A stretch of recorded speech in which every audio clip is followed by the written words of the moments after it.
Zurak 5 was a dust ball floating in the middle of the outer band, a backwater rock chosen by the Galactic Empire for its annual demonstration of dominance. The event was equal parts military expo and political peacocking, every species trotting out their newest, shiniest weapons in an interstellar contest of who could blow up who with more flair. Hover tanks, plasma beasts, sentient drones, and sonic disintegrators were already on full display, humming and glowing with appropriately menacing effects. Spectators cheered and gasped. The Empire's upper brass wore smug expressions, knowing full well that no species could match the sheer technological sophistication of their arsenal. Until, of course, the humans arrived. The freighter that touched down on landing pad 42 looked like it had been salvaged from a scrapyard, then politely bullied into flying. A dented relic of Earth's early expansion era, it was held together, with welding scars and faith. Smoke puffed from its rear thrusters like a mechanical wheeze, and the external speaker system blared Twisted Sisters' "We're Not Gonna Take It" into the stifling desert air. Every alien present paused. Some recoiled. Others exchanged puzzled glances. A few instinctively ducked, unsure if the dissonant screech was some form of sonic weapon. From the belly of the freighter, a steel ramp groaned open, and 4 humans descended like they were stepping out of a roadside bar rather than a galactic showcase. Leading the group was Sergeant Dallas Diesel McGraw, an aging but thickly muscled figure with the permanent squint of a man who never trusted automatic doors. He wore a battered army vest from Earth's long-forgotten terrestrial wars and a dog tag that clinked like punctuation after every slow, deliberate step. Beside him, Benny Boomer Chavez sipped from a thermos labeled High Octane in marker. An engineer-turned-weapons hobbyist, Benny's love for retro war machines was second only to his passion for caffeinated disasters. His jumpsuit was stained with oil and good intentions, and his belt jingled with an assortment of tools that defied both purpose and classification. Behind them trudged Mad Dog Washington, their designated driver, a mountain of a man with mirrored aviators and a camouflage bandana. Mad Dog chewed gum with the determination of a predator and had tattooed "Born to Drift" across his left forearm in case his personality wasn't already clear. Rounding out the quartet was Pops Erickson, a retired vet pulled from a bar in Reno after claiming he could still drive a tank better drunk than any alien could sober.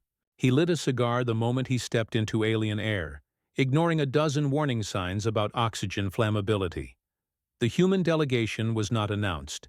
They had not registered. Their ship's paperwork had arrived via fax, to the complete bewilderment of the Galactic Registry. They were a last-minute addition to the schedule, which was a polite way of saying they crashed the party. Empire representatives formed a semicircle as the humans approached. At their center stood Overlord Prantik the Supreme, a being shaped like a metallic giraffe dipped in obsidian and contempt. His voice echoed through subsonic amplifiers, each word wrapped in disdain. "You are the Earth delegation?" he asked, antennae arching in what humans would generously describe as judgmental disbelief. "Yup," McGraw replied, spitting into the sand. "Didn't want to be rude and skipped the show." Prantik glanced at his advisors, who buzzed in low tones, their translation modules catching fragments like "primitive species," "still uses combustion," and "this must be a joke." One aide chuckled, tentacled hands covering his snout. Another pointed toward the freighter and said, "Is their weapon display still inside that metal carcass?" McGraw turned, made a subtle hand signal, and a winch began to lower something heavy and covered beneath a tan tarp. The gathered crowd tilted to see. The object descended slowly, the weight of it causing the ramp to creak. When it hit the ground, the dust shook loose from the tarpaulin, revealing blackened tracks and a vaguely rectangular shape that looked more like a museum exhibit than a threat. With a yank, Mad Dog pulled off the tarp, revealing the M1A2 Abrams tank in all its battered glory. The green paint was chipped. One headlight was cracked. A skull decal was hastily painted on the side, and the barrel had a strip of duct tape wrapped around it with the words "Betty Lou" scrawled in red marker. She looked like she'd fought a war, won, then parked herself out of spite. The crowd was silent. Then the laughter started. It began as a snort from one of the synthetic generals and rippled outward, until even the dignified Empress of Varnax had to turn away to mask her giggling. Prantic raised one angular limb and declared, "You have brought a food processor? A mobile trash bin? No, wait. This is performance art, yes?" McGraw scratched his chin. "She's a 62-ton problem solver, Overlord." "I fail to see the purpose of treads," Prantic said, enunciating the word as if it personally offended him. "You still use physical contact with the ground?" "Y'all got hover trucks that can't handle a mud puddle," Pops muttered. "This girl's crossed deserts, rivers, and 2 damn continents." Another alien, some kind of quadrupedal lizard admiral with jeweled armor, scoffed. "Surely this is a mockery. No real weapon lacks an AI targeting system?" Boomer grinned. "No AI, no network, just steel, hydraulics, and about 1,500 rounds of oh hell no." "Let me guess," said the Varnaxian ambassador, adjusting her exosuit to project condescension. "You intend to challenge the Empire's Hoverkrieg drones with this gas-powered fossil?" McGraw tilted his head. "Challenge? No, ma'am. We're fixin' to demonstrate." Whispers swept through the gathered delegations. The idea was absurd. Humans, who'd barely qualified as a Tier 3 civilization in most catalogs, proposing a live-fire demonstration against one of the most elite autonomous weapon systems in the galaxy. It was so ludicrous that it became compelling. Empire Protocol required they humor participants for the sake of diplomatic optics. "Very well," Prantic said with a mocking bow. "We accept your demonstration. You may enter your fossil into the testing gauntlet at dawn." McGraw nodded. "Much obliged." As the humans turned back toward their freighter, Pops glanced over his shoulder and tapped the tank's hull. Affectionately, "Y'all better get ready to eat some chrome." They spent the night outside the ship, tuning the tank under the dull glow of Zurak 5's twin moons. Boomer replaced the stabilizer relay with parts he'd stolen from a vending machine. Mad Dog recalibrated the turret's targeting with a pair of dice and a wrench. Pops told war stories to a curious alien janitor who sat cross-legged, spellbound, as he heard about something called Normandy. McGraw, meanwhile, stood on the ridge overlooking the testing field, arms crossed, gaze fixed, chewing a toothpick with ritualistic focus. In the distance, the Empire's drones were being primed, sleek silver forms hovering with a soft hum, scanning, recalibrating, ready to eviscerate anything slower than a photon pulse. Their data cores pulsed like fireflies, their intelligence matrices adjusted for a target that, by all accounts, should not exist. At sunrise, the first flare would launch, and the battlefield would be declared active. Until then, the air was thick with anticipation, tension, and something else entirely, an unspoken, dawning unease. Because somewhere, deep inside those watching aliens, a sliver of doubt had begun to creep in. Not because of the tank, not even because of the humans, but because of the way they smiled. At dawn, a column of fire erupted skyward. The flare signaled the official start of the demonstration gauntlet. The crowd gathered behind the energy shield that separated them from the live fire zone, their multi-eyed gazes fixed on the dusty expanse stretching out across the barren terrain. Alien delegates, soldiers, and warlords from 100 species clutched translation devices and broadcast slates. Overlord Prantic stood front and center, arms folded, chin raised, already rehearsing a condescending victory speech in his head. On the human side, Sergeant McGraw popped his back with a grunt, slapped the side of the Abrams tank like he was waking up an old friend, and shouted to the crew inside, "Time to dance, boys." Mad Dog fired up the engine and the Abrams roared to life with a deep metallic growl that echoed across the valley like thunder chewing gravel. The sound alone unsettled the audience. Most advanced weapons in the galaxy were eerily silent, sleek, humming, eerily graceful.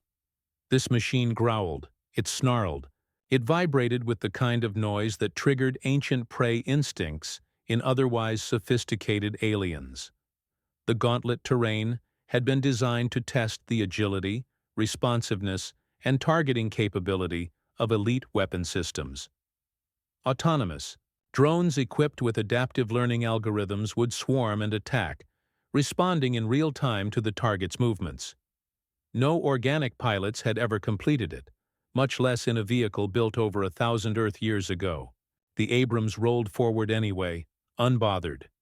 Inside the tank, McGraw took his post beside the main console. Pops cranked the manual turret lever like he was operating an old carnival ride, and Boomer strapped in next to the targeting array, adjusting knobs and muttering prayers that involved duct tape and caffeine. The HUD flickered into life. Simplistic, analog, and completely disconnected from any network. That was intentional. "They'll try to hack us," Boomer warned. "Their drones run on interlinked neural relays. They'll send an override. That's their first move." "They can try," McGraw replied, cracking his knuckles. "But Betty Lou don't do Bluetooth." The first wave came in fast. 24 hover drones descending in tight formation. They moved like a school of fish, adjusting position with eerie precision. Twin plasma turrets swiveled as targeting beams locked onto the tank. From the outside, the audience saw flashing red indicators designating kill zones. To everyone watching, it was already over. Inside, the crew braced. "The HUD went red. Here comes the tech wizardry," Pops muttered, thumbing the elevation control. "Let's give 'em the full experience," McGraw grinned.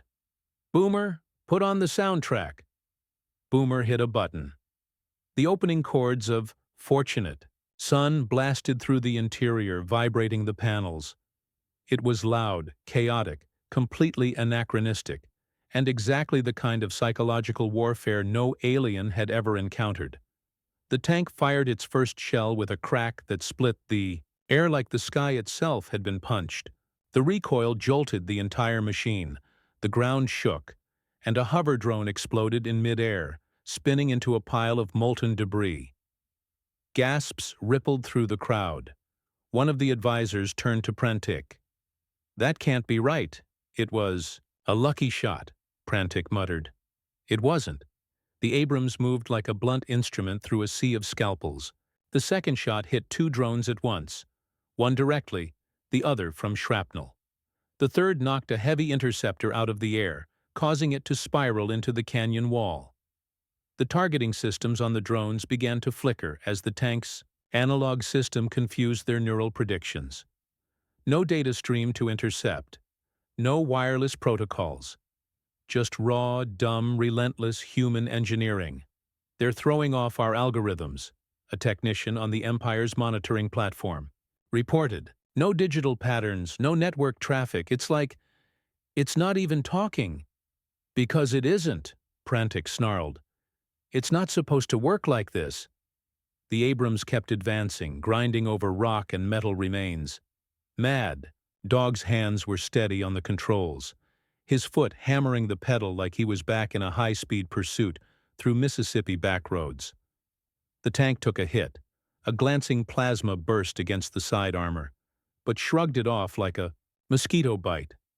Boomer responded by lobbing a shell into a cluster of drones that had regrouped. The explosion was cinematic. One alien ambassador dropped their monocle. Inside the tank, the atmosphere was electric. "She's running hot," Pops yelled. "She likes it that way," McGraw shouted back. "You hear that whine? That's the transmission singing. That's the sound of freedom, baby." Back at the viewing platform, panic began to seep into the Empire's ranks. Prantic tried to save face. "They are merely delaying the inevitable," he said, waving a hand at the chaos. As if on cue, the final stage of the gauntlet activated. a massive tri-limbed siege walker that dwarfed the Abrams in every measurable way. Bristling with plasma lances and antimatter cannons, the walker took one step that sent tremors across the valley. The crowd leaned forward.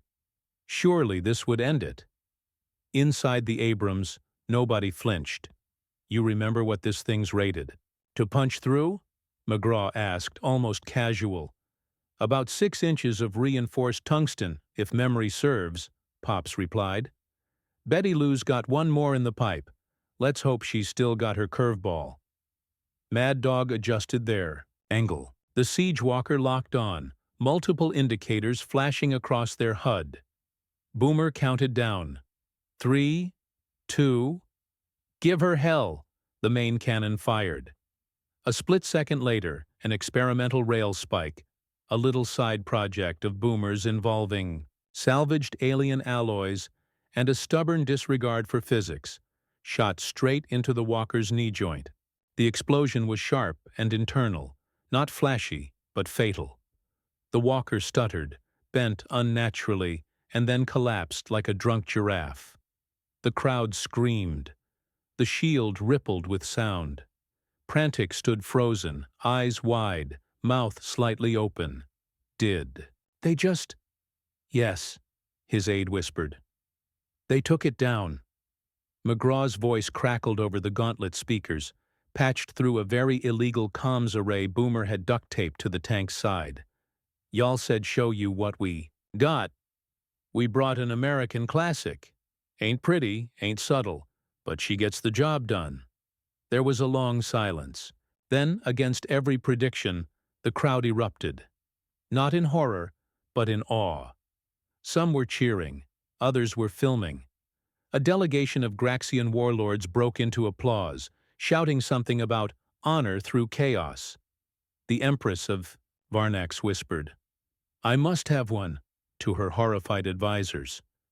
Pops leaned out the top hatch, cigar between his teeth, and waved. "Y'all still think we brought a food processor?" Prantic turned slowly, expression unreadable. Without a word, he walked away, his entourage following in awkward silence. The demonstration was over, and the humans had won, not just by surviving, but by redefining the terms of victory. Later, as the Abrams was loaded back into the freighter to the sound of echoing applause, McGraw turned to his crew. "Think they'll invite us back?" Boomer sipped from his thermos. "After this? They'll probably start banning combustion engines." "Mad Dog chuckled. "Too late. We've got 4 more of these in the Mojave, just collecting dust." Pop scratched his chin. "You reckon this thing still qualifies for antique registration?" They laughed, weary but victorious. The galaxy had learned something valuable that day.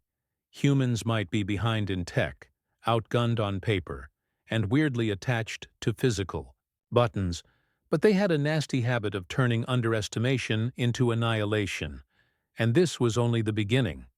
The diplomatic chamber on Helion Prime was carved into the face of a colossal obsidian cliff, its ceiling lost in shadows and its floor polished to a mirror sheen. Delegates from across the Galactic Empire stood in tiered formation, a theater of power draped in ceremonial silks and flickering holograms. All conversation halted as the doors rumbled open, revealing the human delegation flanked by armored guards. At the center walked Sergeant McGraw, pressed uniform, clean-shaven, and chewing gum like it owed him money. Mad Dog sauntered beside him, sunglasses indoors for no reason except it annoyed certain species. Boomer carried a small metal case that beeped occasionally in a way designed to make aliens extremely nervous. Pops trailed behind, adjusting the sleeves on his surplus jacket and tipping his cap to passing security bots, as if they were bus drivers. Overlord Prantic sat on the central dais, flanked by aristocrats of species that considered war an art, not a necessity. His jaw tightened at the sight of the humans, but he composed himself, tapping his long fingers against the curved armrest. "You stand before the united might of the Galactic Empire," he intoned.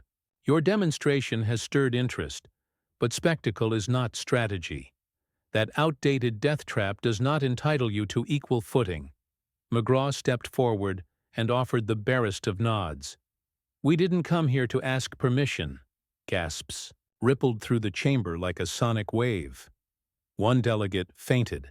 Another began taking notes for a thesis on unprovoked defiance. You're outgunned, outnumbered, and centuries behind in development, Prantic continued, his voice taking on a cold precision.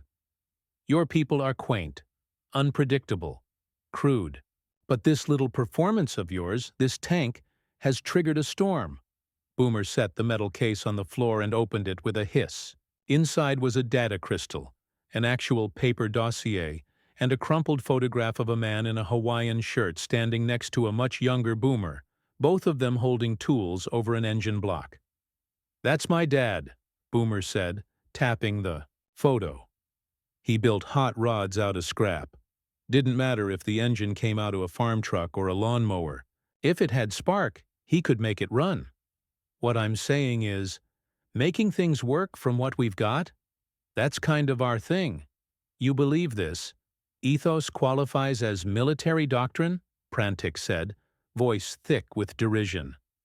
No, Pops cut in, surprisingly soft-spoken. We believe it qualifies as victory doctrine.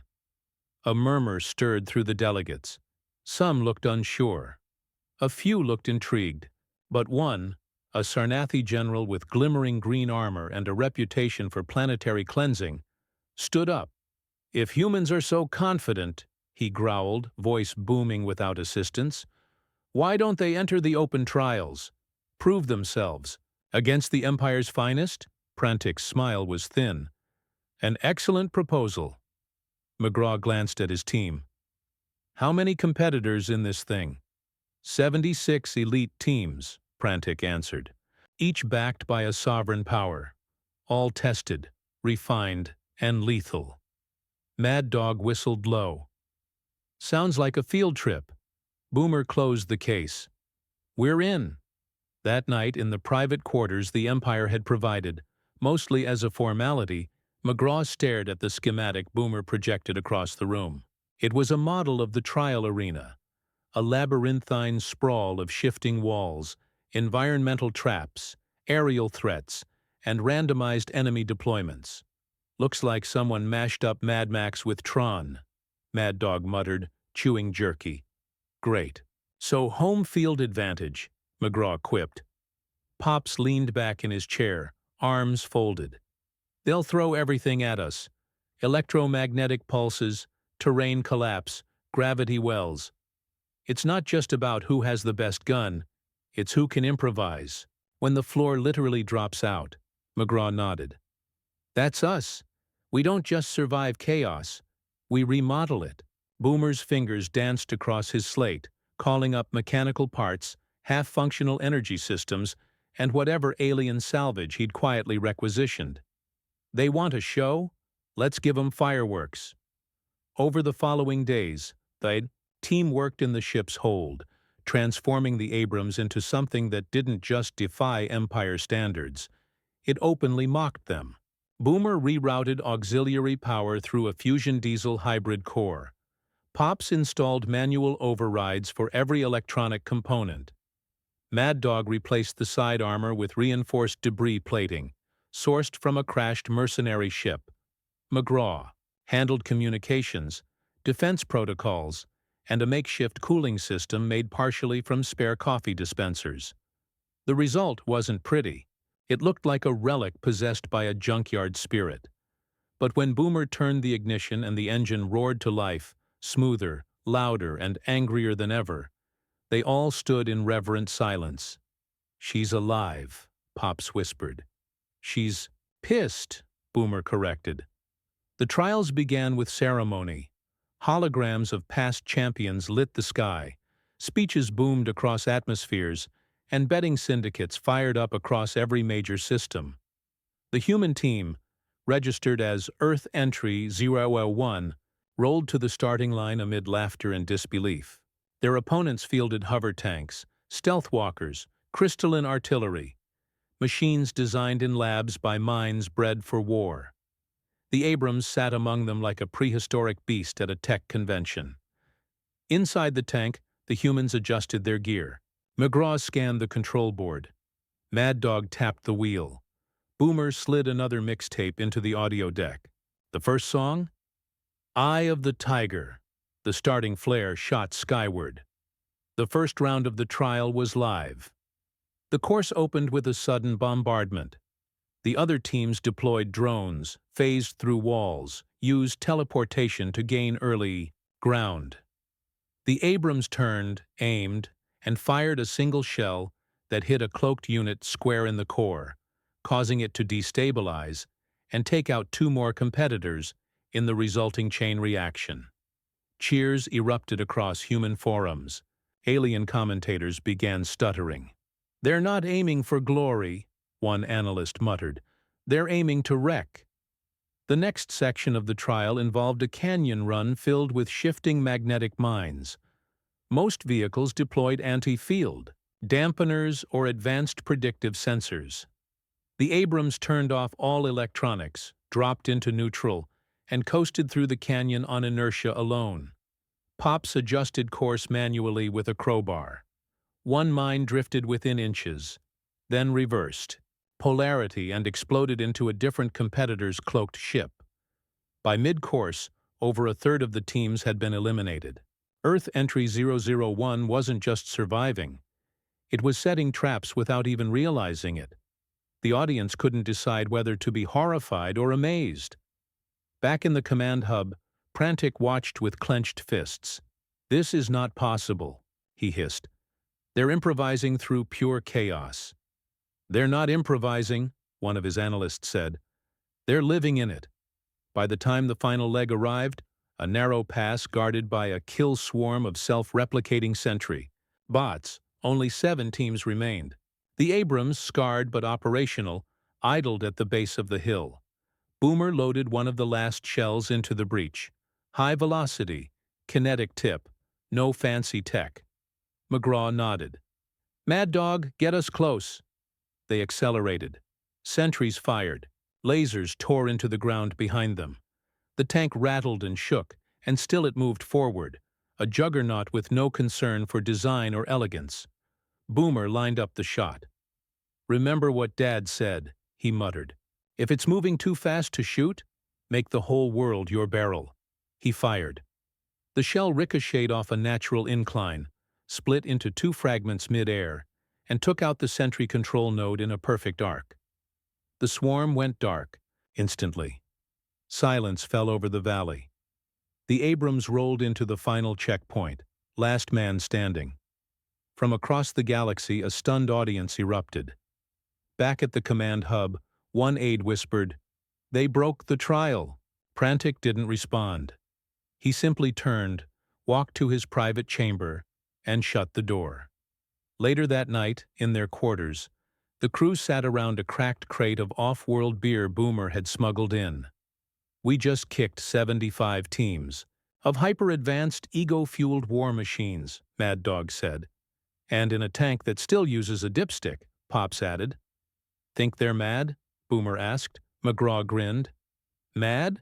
Buddy, they're about to start asking real dumb questions, like how fast can we build more of these?" They laughed, clinked bottles, and let the victory settle. But outside, across the networks, something had shifted. 100 worlds had seen what raw human ingenuity could do. Some were impressed, some were terrified, and some, just a few, were quietly reaching out with offers, wondering what might happen if they backed the underdogs in the next war. And the humans? They weren't done yet. The storm came not in the form of declarations or parades, but through encrypted channels, shifting troop movements, and silence from the usual voices. The Galactic Empire, embarrassed and boiling beneath diplomatic veneers, had ceased public communication with the humans. No congratulations were offered. No commendations. The trial had ended in an official statement of irregular outcome, and a new summit was scheduled under the pretense of re-evaluating alliance protocols. But the humans knew the truth. They had humiliated a superpower. And superpowers never forget humiliation. Inside the ship's dimly lit briefing room, McGraw traced his finger along the surface of a projection table showing sudden fleet redeployments. Near the neutral border sectors, the Empire wasn't retreating, it was repositioning, rerouting forces, building a noose. "They're prepping something," McGraw said. "Not a response, a purge." Pop stood beside him, arms folded. "Makes sense. They built their unity on fear. If they let Earth walk away with a win, that illusion cracks." "They're not gonna just erase us," Boomer said, fiddling with a half-dismantled tracking beacon. "They're gonna turn us into an example," Mad Dog scoffed. "Let 'em try. They think we're a sideshow act. They haven't seen us when we get real quiet." McGraw looked at each of them, his voice deliberate. "We don't survive this by running. We survive this by reminding the galaxy what happens when you back a cornered dog." Within hours, the team was airborne, rerouting toward Tarsus Fir, a fringe colony known more for its mining exports than political relevance. But recent chatter suggested the Empire had begun isolating its human sectors, cutting communications, freezing supplies, reassigning human tech contractors to off-world duties with no return flights. Tarsus V was silent. That silence, to McGraw, was louder than any gunfire. They landed outside the colony under the cover of a dust storm. The wind howled, tearing across the barren plains. But there was no sign of struggle, no wreckage, no visible signs of conflict, just a stillness too perfect to trust. They advanced in pairs, weapons slung, movements sharp. The town center, once a bustling hub of cargo loaders and market chatter, was abandoned. Dust clung to untouched crates. A cup of still warm coffee sat beside an unpowered comm console. Then came the sound. Quiet at first, then layered.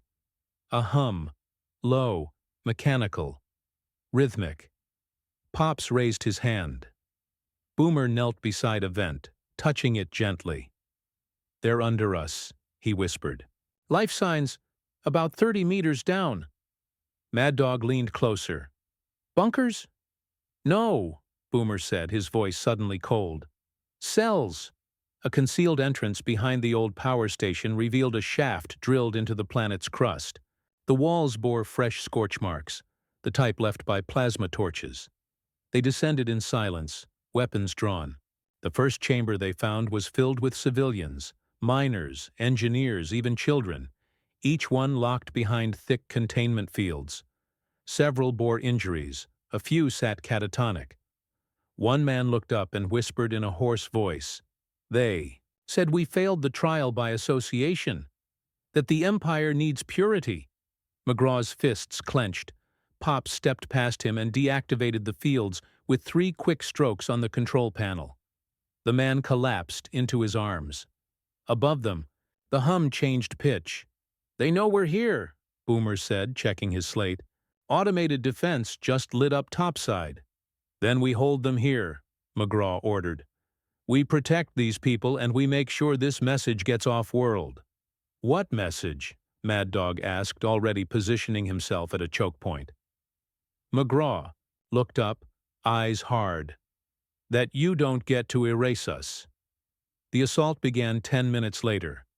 Dropships screamed through the storm, deploying a new breed of hybrid enforcer, half-organic, fully fanatical. They moved like hunters, spoke in tongues programmed for psychological warfare, and carried weapons that bent light itself. But the humans had no intention of giving ground. The Abrams was deployed from orbit, dropped straight through the storm with retro thrusters on full burn. It hit the surface with a quake, unfolded its armor panels, and activated its external defense systems. Boomer climbed into the gunnery station like a man going home. Pops rerouted the colony's power grid into the tank's subsystems. McGraw coordinated with local resistance fighters. Miners who once dug for fuel now took up arms.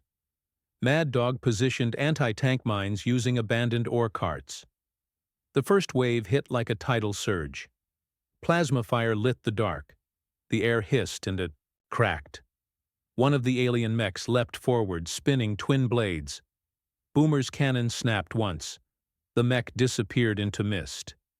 Behind them, Pops rerouted power to the field hospital they'd hastily assembled. Civilians took up defensive positions. One teenage girl, a mechanic, tossed a repurposed welding bomb into a carrier vehicle, turning it into shrapnel. She didn't blink as it burned. As the second wave came, Mad Dog leapt onto the Abrams and laughed as he sprayed down a rooftop squad with fire. "Come on, you royal bootlickers! This is a family reunion now." The aliens, once confident in their tactical superiority, began to hesitate. Their movements lost cohesion. They hadn't expected resistance. Not from primitive humans, not from salvage soldiers. McGraw seized the opening and led a charge through the town square, pushing back the encroaching lines with raw momentum. Pops followed, lobbing EMP grenades handcrafted from mining tools and kitchen appliances. One struck a floating drone and sent it spiraling into its controller. Boomer hacked into the enemy's command net and fed false telemetry into their systems. Targets disappeared. Friendlies turned on friendlies. Chaos bloomed, but victory came at a price. 2 of the miners were killed protecting the schoolhouse. A medic was wounded, shielding a child from collapsing debris. The Abrams took heavy damage, and its engine began to bleed smoke. As dawn broke, the storm eased, and the last enemy vessel limped into the sky, trailing sparks. The humans stood among the wreckage, not triumphant, but unbroken. Mad Dog kicked over a fallen flag bearing the Empire's crest. "They wanted an example," he muttered. "Now they've got one." Boomer opened a direct comm link on every unsecured frequency and broadcast the footage.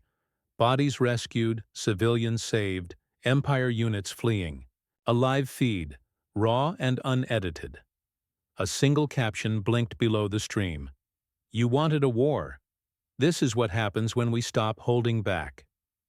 Back in orbit, McGraw watched as sectors across the rim began pinging them. Not just humans, other species, outliers, dissidents. The cracks in the Empire's facade were visible now, and for the first time resistance didn't look suicidal. It looked contagious. Pops sat beside him, rubbing his knees. "They'll send more." McGraw nodded. "Let them. Every world they try to silence is another spark." Boomer entered the room and dropped a data slate on the table. "Encrypted messages from at least 9 systems. Some want extraction. Others want blueprints." "Blueprints for what?" McGraw asked. Boomer smiled. "The Abrams?" McGraw glanced down at the feed. World after world sharing footage of the battle. Hashtags in half a dozen languages, rally cries, coordinated signals. What began as a mockery had become a manifesto. "They called us obsolete," Pops said, shaking his head. Mad Dog lit a cigar from across the room. "Now they call us the Resistance." McGraw stood, eyes on the stars beyond the viewport. "We didn't come out here to start a war. But they murdered our medics. They silenced our people. And they tried to make us forget who we are." Boomer raised a brow. "And who is that?" McGraw didn't smile. He just stared into the dark and spoke quietly. "We're the last thing they'll ever see when they come to wipe something out." Silence fell, not in despair, but in resolve. The Abrams was loaded back into the ship, scorched but functional. The humans left Tarsus 5 not as victims, not even as victors, but as a new kind of warning. The Empire had tried to erase a problem. Instead, they had ignited a reckoning. A war was coming, yes, but not the one the Empire thought it would win. And in the shadows of the galactic core, others began to stir. Not to attack Earth, but to join it.